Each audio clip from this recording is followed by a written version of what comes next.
அதே அழகாக இருக்கீங்க பார்க்க. இங்கே பாருங்க. சரிங்க. சரி அண்ணே, சாப்பிட்டீங்களா? இங்கே வருங்க அண்ணே. சாப்பாடு என்ன வேணும்? என்ன வேணும்னு சொல்லுங்கள், தம்பி வாங்கிட்டு வந்துட்டு போகிறேன். இங்கேயே உட்காந்துருங்க, நான் வாங்கி தரேன் உங்களுக்கு. சாப்பாடு இருக்கு. அடுத்தவன் கண்ணில் இன்பம் காண்பதும் காதல்தான், இனியவன் நெஞ்சில் இல்லை. அப்படியே போட்டுக்கோங்க.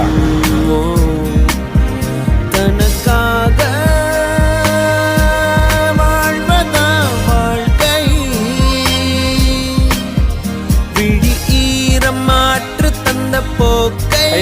கட்டிக்கோங்க. அதே அழகாக இருக்கீங்க பார்க்க. இங்கே பாருங்க. சரிங்க. சரிங்கண்ணே.